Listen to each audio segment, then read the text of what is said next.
serait caractérisée comme infection associée aux soins. Par exemple, je vais vous donner deux scénarios. Si vous donnez des soins en plein vol, en avion, et qu'une personne, après avoir reçu ces soins, présente des infections 48 heures après, on peut définir cela comme une infection associée aux soins de santé. Alors, si vous êtes admis dans un milieu de soins, dans un hôpital, dans un centre de santé, vous n'aviez pas d'infection en cours d'incubation, vous n'aviez pas des signes d'un syndrome infectieux au départ, et si 48 heures après avoir reçu des soins, vous trouvez des signes infectieux, cela peut être caractérisé comme étant une infection associée aux soins. À mes étudiants, j'aime bien dire, troisième jour calendrier, ça fait facile, c'est plus facile à estimer que 48 heures, parce que souvent, dans plusieurs fiches, je suis sûr que vous avez l'expérience, l'heure d'admission n'est pas toujours mentionnée, la bonne heure n'est pas toujours mentionnée, même là où vous avez des systèmes électroniques avancés, c'est lorsqu'on a créé la fiche du patient qu'on aura l'heure, mais le patient est bel et bien arrivé dans le milieu ou l'environnement hospitalier bien plus tôt que ça.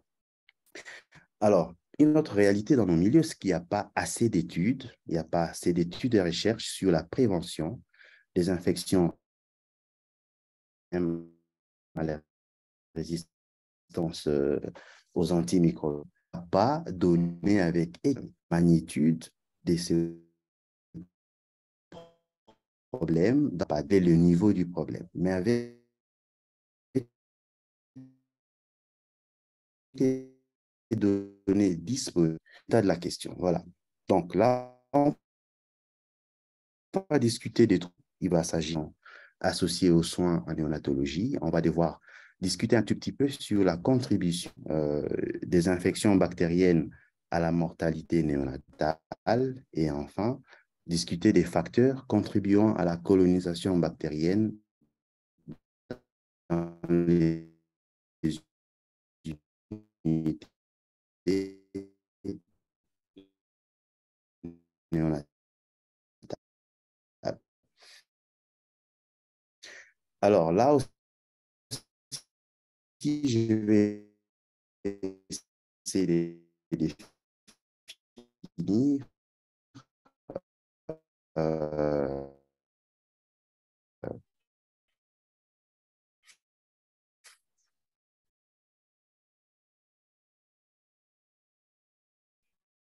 ce qu'on entend par colonisation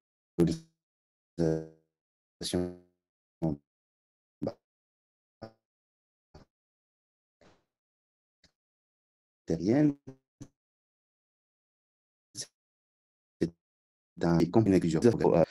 Donc, ça reste comme pas dans l'économie pour, n'est-ce pas, une réponse par rapport à l'agression, et c'est notamment ici une réaction immunitaire avec production de toute la chaîne inflammatoire, etc., et toutes les cytokines en réaction à cette infection. Donc, la colonisation, on n'a pas cette réaction. Et lorsqu'on a cette réaction, on va parler d'infection. D'accord? On va rester là. Colonisation, il n'y a pas de réaction en réponse par rapport à l'organisme. Infection, il y a une réponse. Donc, on a tous les signes inflammatoires, par exemple. OK? Alors, l'épidémiologie des infections associées aux soins en néonatologie, on va commencer par définir cette période néonatale. C'est finalement les 28 premiers jours de vie. Et cette période est nécessairement documentée comme la plus vulnérable de la vie d'un enfant et ça représente à hauteur de 47% des décès chez les enfants de moins de 5 ans. Tenez, les enfants de moins de 5 ans, mais près de 50% des décès se passent dans les 28 premiers jours, ce qui montre l'importance de ce groupe d'individus, hein, les nouveau-nés, 28 premiers jours de leur vie. C'est une période cruciale et qui demanderait des techniques avancées, un intérêt particulier et donc une attention bien informée pour éviter d'accroître l'espace étau qui est déjà ahurissant, très élevé. Alors, pour les nouveau-nés dans les pays à ressources faibles et intermédiaires, le risque de décès, tenez, est jusqu'à 11 fois plus élevé que dans les pays à revenus élevés. C'est trop, c'est insupportable à prononcer et à entendre, mais nous sommes dans ces zones-là où nous perdons autant de bébés dans les 28 premiers jours. C'est quelque chose qui doit nous réveiller et nous faire poser des questions. Alors, réduire la mortalité néonatale à moins de 12 par 1000, ou pour 1000 naissances ici, je veux dire, naissances vivantes dans le monde, d'ici 2030, c'est en fait un des objectifs de développement durable. C'est une cible clé des objectifs de développement durable. Okay? Il y en a plusieurs, notamment l'accès à la réduire la mortalité néonatale fait partie aussi des cibles clés. Alors, je disais tantôt dans mon introduction que la zone africaine subsaharienne et l'Asie du Sud-Est partageaient des problèmes similaires en termes de santé, en tout cas sur le focus natal. Nous avons pratiquement les mêmes difficultés, des progrès importants dans la réduction du nombre annuel de décès de 2010 à 2019, c'est presque 50% de mortalité néonatale en Afrique subsaharienne. Révoltant. Donc, cette produit dans les pays à ressources faibles ou intermédiaires. On répète souvent Asie du Sud-Est, mais est-ce qu'on sait c'est où? J'ai mis quelques indications sur l'écran pour vous montrer c'est que c'est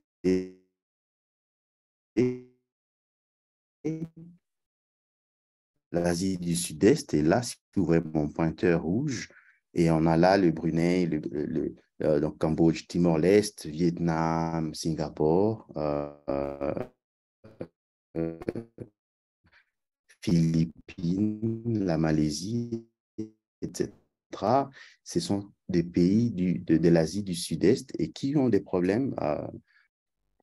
Alors, on va maintenant discuter de la contribution des infections. Les chiffres qui frappent, c'est aussi dire qu'il y a environ un tiers des décès chez les nouveau-nés, en tout cas annuellement, qui sont causés par des infections.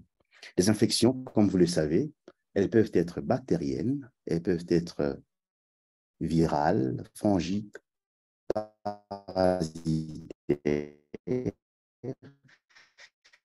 Et parasitaires, là, vous discutez de tout ce qui est protozoaire et de parasitologie en troisième chez nous. Et donc, ces infections bactériennes graves qui sont finalement très concernées par la recherche en PCI vont représenter, par exemple, des septicémies, donc des infections du sang. Vous avez des pneumonies, vous avez la méningite, OK, qui vont être à une grande proportion causées par des bactéries. Et parfois, vous avez des tableaux très graves en avançant. Faible et intermédiaire, la proportion, je disais dans mon introduction, la proportion d'infections néonatales, qui sont donc des infections associées aux soins par rapport au total des infections néonatales, reste incertaine. On va décortiquer cette phrase. Donc, nous avons le groupe des infections. Dans ce groupe ou dans cet ensemble des infections néonatales, nous avons un petit ensemble des infections associées aux soins, d'accord? Parce que les enfants peuvent attraper d'autres infections qui n'ont rien à voir avec les soins de santé administrés, d'accord? Alors, le groupe infections associées aux soins est inclus dans l'ensemble des infections néonatales. Mais cette proportion est incertaine. Pourquoi? Effectivement, parce que nous avons des faibles systèmes de surveillance, d'accord? Et qui dit surveillance, qu'est-ce que ça veut dire? En fait, la surveillance, c'est une collecte des données qui est systématique, qui est continue, d'accord? Qui utilise des termes bien définis, des termes validés, et qui a pour but d'aboutir à une conclusion qui va permettre de prendre action. de définir, d'informer des interventions. D'accord? Si par votre surveillance, vous détectez que les leviers que vous avez dans votre unité de soins intensifs est à la base de la pullulation et de la propagation des bactéries multirésistantes, alors vous serez en mesure de cette unité de la chaîne de transmission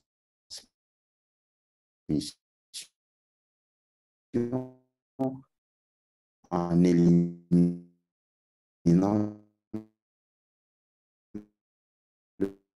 le réservoir.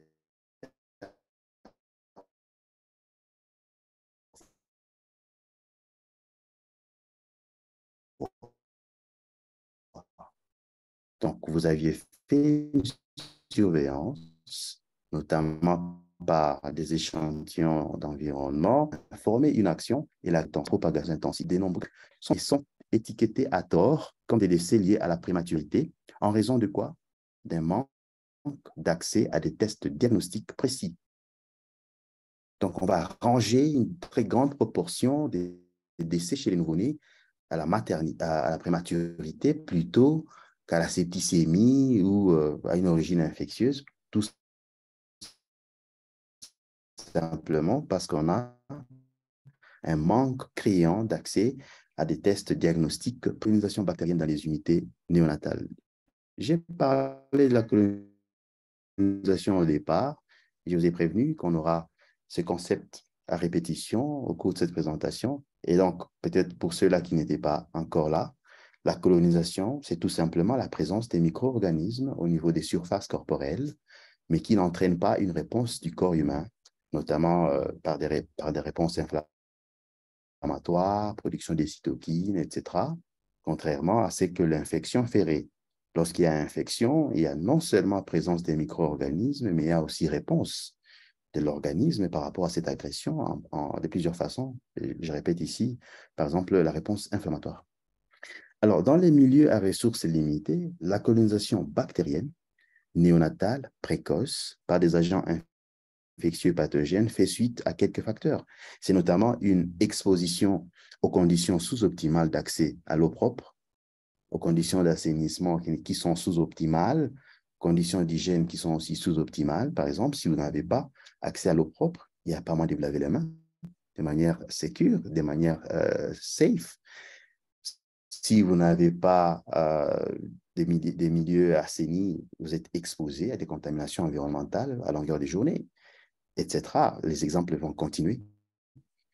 Et le deuxième élément, c'est l'absence ou tout simplement l'inefficacité des programmes de prévention et contrôle des infections.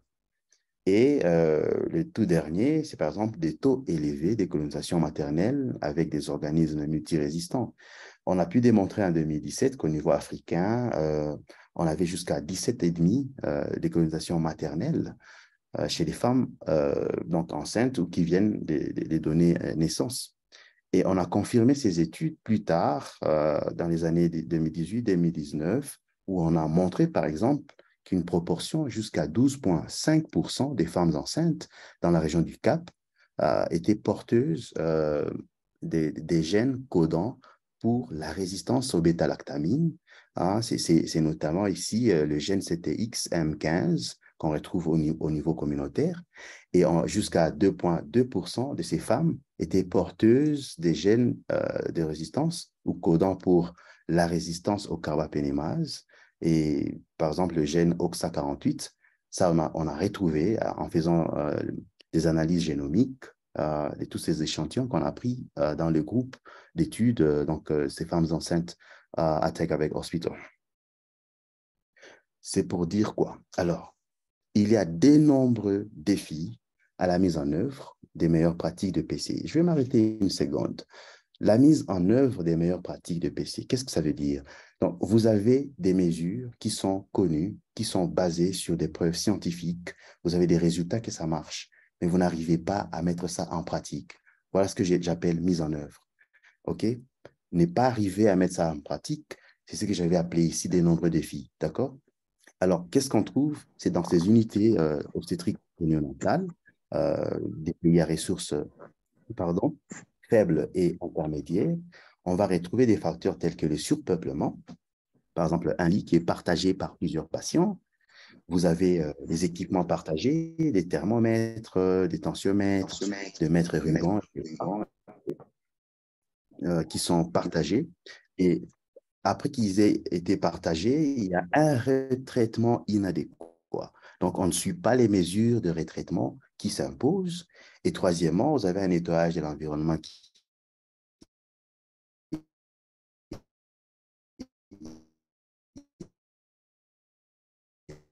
inadéquat.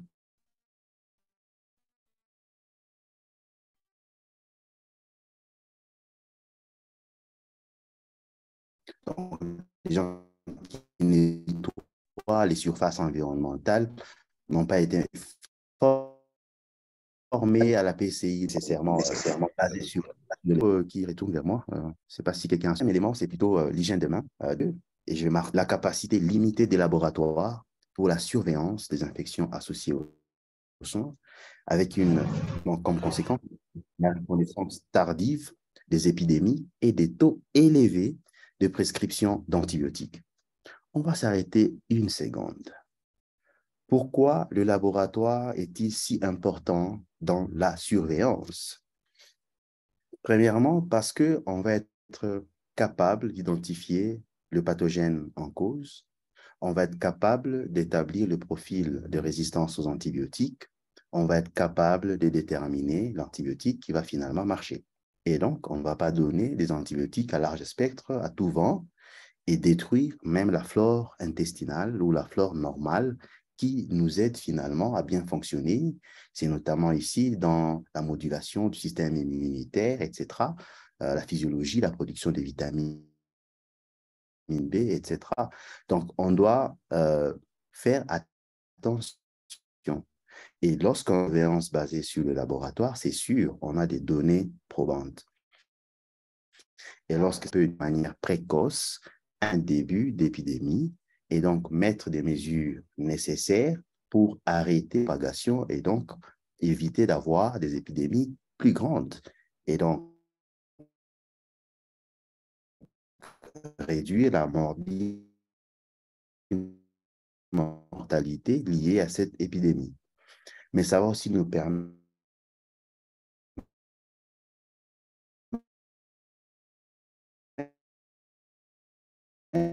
de préserver les molécules, la qualité et l'accessibilité qui posent problème dans nos régions. Et on va aboutir, on était, c'est pas une période avant Aristote, etc. Alors, dans ces milieux, comme conséquence, il va exister une forte pression de transmission bactérienne qui entraîne la colonisation par les pathogènes multirésistants, avec donc une proportion importante des nouveau-nés développant quoi? Une infection associée au sang après, par exemple, la translocation, l'invasion, l'élimination bactérienne. Voilà. J'ai pris du temps sur cette première partie parce qu'il faut que l'on comprenne d'où on vient et qu'est-ce qu'il y a comme problème avant de discuter des mesures de prévention qui peuvent être appliquées dans nos milieux à faibles ressources.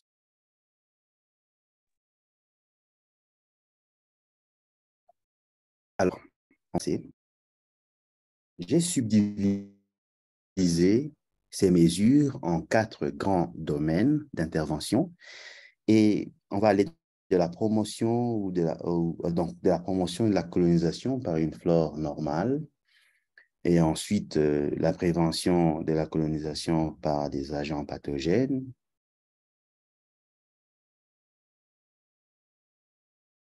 Ensuite, l'éducation qui va avec et le plaidoyer. Alors, la flore normale, c'est quoi la flore normale?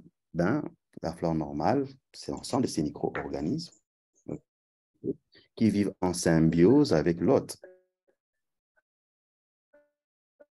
Et l'hôte peut être l'animal ou les autres animaux. Et quand je dis les micro-organismes, je pourrais aussi bien dire c'est un biote et du microorganisme, les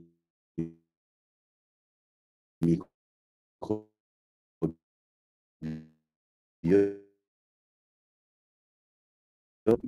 et les microbes.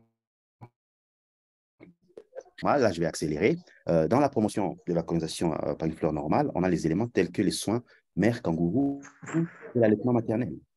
Les soins mère kangourou, je m'excuse, je n'ai pas eu beaucoup de temps pour préparer cette présentation, donc je n'ai pas d'image. Euh, je pourrais bien vous les montrer, mais malheureusement, on n'a pas eu le temps de le faire.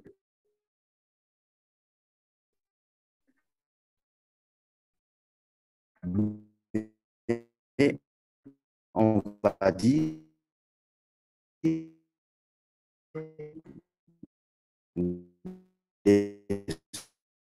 soins mère kangourou, vous avez la peau de la maman ou encore la peau du papa, ça s'est fait aussi. L'enfant est la mère et on- ils s'en- ils s'enveloppent en fait pour échanger les germes ou les micro-organismes qui sont bénéfiques à la santé de l'enfant. Et on va en discuter tout à l'heure. Donc, les soins de la mère kangourou et l'allaitement.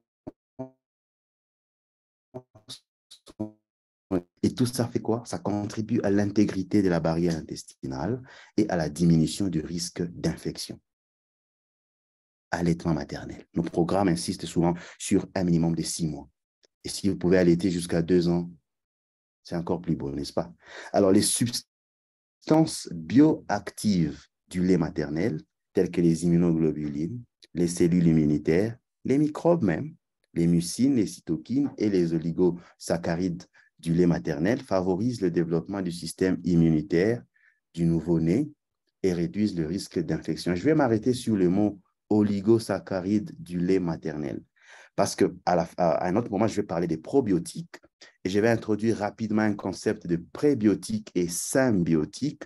En fait, les oligosaccharides du lait maternel font partie du groupe des prébiotiques. D'accord? C'est un peu un type de fibres alimentaires qui permettent la pullulation des bons germes au niveau intestinal. Ça permet aussi la maturation du système immunitaire, la régulation ou la modulation du système immunitaire chez les nouveau-nés. D'accord?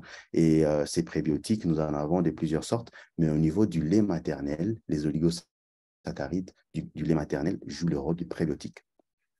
Alors, pour permettre la réalisation de tous les avantages de ces deux interventions, c'est-à-dire les soins mère kangourou et l'allaitement maternel, les unités néonatales dans les pays à ressources limitées doivent inclure les lits, des lits dans l'unité et des installations facilitant la méthode mère kangourou. Vous allez dire, mais docteur, vous dites déjà que les pays sont à ressources limitées, mais comment on va faire? On peut toujours, ce qu'on appelle en anglais repurposing, vous changez, par exemple, une salle qui avait des archives et les archives ne sont plus utilisables ou sont détruites, vous videz la salle, vous la nettoyez et vous permettez un moment d'intimité entre la maman et le bébé pour permettre ces gestes importants pour sauver la vie du nouveau-né.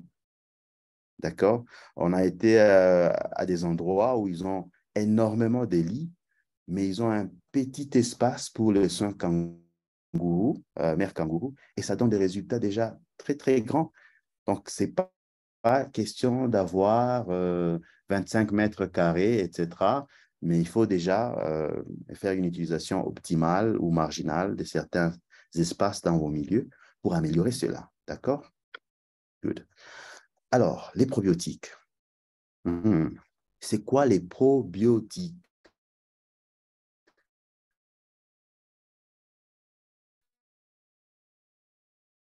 Les probiotiques,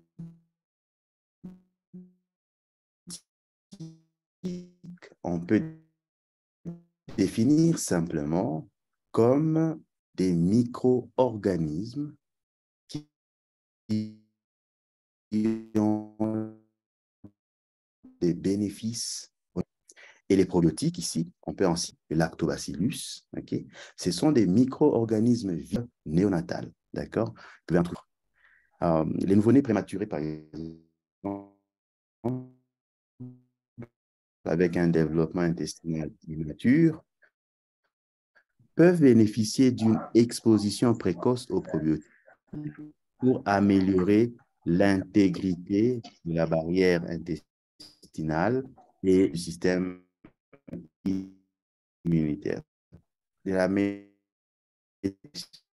scientifique, il y a une révisée portant sur les nouveaux-nés prématurés, des pays à ressources faibles et intermédiaires, qui ont comparé finalement les probiotiques à un placebo. Placebo pour dire faire plaisir. Donc, c'est un produit qui n'a pas d'action, les mécanismes d'action clinique ou thérapeutique n'y est pas, mais le patient, ces produits-là, a un effet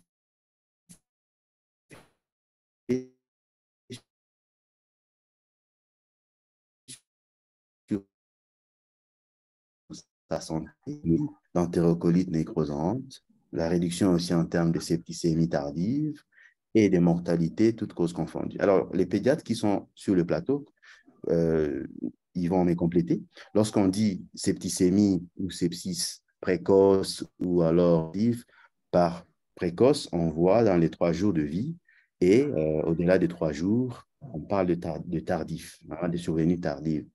Et dans nos recherches opérationnelles, par exemple, ce que j'ai fait avec le Barnard Project, on a eu jusqu'à 7 jours pour opérationnaliser la définition des septicémies ou des sepsis tardifs. OK? Alors, je vais m'arrêter sur le dernier point. Quand je parle de revue thématique, qu'est-ce que ça veut dire? Il y a des études qui ont été réalisées et ces études-là répondent à une question de recherche précise et vous les réunissez ensemble et vous en faites une analyse en réunissant euh, les résultats ensemble. Vous en faites des analyses pour avoir finalement un échantillon plus élevé. J'ai une doctorante qui est en train de finir son PhD sur les sujets avec les probiotiques et on a publié toute une série. Donc, il y a un bruit de fond, ça ne me permet pas de me concentrer. Est-ce qu'on peut mettre ce micro muet? Désolé, nous recherchons ce bruit. Merci, M. Conan. OK. Je parlais de ma doctorante qui est en train de finir son PhD. Le travail a porté sur les probiotiques et on vient de publier une série de 4 articles là-dessus. On a aussi démontré finalement que les nouveau-nés des très faibles poids qui ont reçu ces probiotiques, en l'occurrence ici le Labinec, ont eu moins donc ils n'ont même pas eu d'ailleurs d'entérocolites nécrosantes, ils n'ont pas eu de colonisation intestinale par des germes multirésistants. Et le temps, en fait, entre le début de l'alimentation et le niveau maximal prévu a été réduit sensiblement. Donc, les probiotiques sont finalement une méthode qu'il faut utiliser, qu'il faut considérer. J'ai déjà parlé des prébiotiques. Je vais peut-être dire un petit mot sur les symbiotiques. C'est finalement la combinaison des prébiotiques et des probiotiques. Vous avez par exemple ici un type de fibre alimentaire associé à des germes ou à des micro-organismes vivants. Les deux travaillent ensemble pour permettre une meilleure colonisation du microbiote interne.